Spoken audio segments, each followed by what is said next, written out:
साथियों, दिल्ली में क्या हो रहा है, किसान आंदोलन का आज क्या बना है, आप सब सोच रहे होंगे। इस बारे में एक ख़बर ये मिली है कि दिल्ली पुलिस को लोगों ने 1700 वीडियो मुहैया कराई हैं। 1700 वीडियो दिल्ली पुलिस के पास पहुंची हैं जो 26 जनवरी के ताल्लुक़ से फसाद के, इश्तियाल के, तशद्दुद के ताल्लुक़ से हैं। उन 1700 वीडियोज़ जो वीडियो फुटेज हैं जो सीसीटीवी कैमरे से मिले हैं या लोगों ने दिए हैं, पुलिस उनकी जांच कर रही है और उनमें वो ट्रैक्टर भी शामिल हैं। उन ट्रैक्टरों के नंबर भी लिए जा रहे हैं जो उस वक्त वहाँ शामिल हुए हैं जिस वक्त तशद्दुद हो रहा था।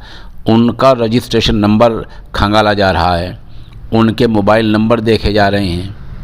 इस तरह का माहौल चल रहा है। 26 जनवरी के मामले के, दंगा के, फसाद के बारे में दिल्ली पुलिस को 1700 वीडियो मौसूल हुए हैं। उधर दूसरी खबर ये मिली है कि दिल्ली पुलिस ने उसी दिन के इश्तियाल, दंगे, तशद्दुद के बारे में 38 FIR दर्ज की हैं और इसी ताल्लुक़ से 84 लोगों को गिरफ़्तार किया है। उधर एक ख़बर ये मिली है कि वज़ीर-ए-आज़म जनाब नरेंद्र मोदी साहब ने आज दिन में जो कुछ अपील की थी, जो किसान आंदोलन के बारे में कहा था, किसानों ने उसका जवाब ये दिया है कि बातचीत के दरवाज़े खुले हैं, बातचीत करने में कोई हर्ज नहीं है। हमारी शर्त यही है कि तीनों कवानीन वापस लेने होंगे। उधर पता ही चला है कि जो गाज़ीपुर बॉर्डर है, सिंगू बॉर्डर है, वहाँ लोगों का आना जाना बराबर लगा हुआ है और गाज़ीपुर बॉर्डर पर भीड़ इकट्ठी होती जा रही है।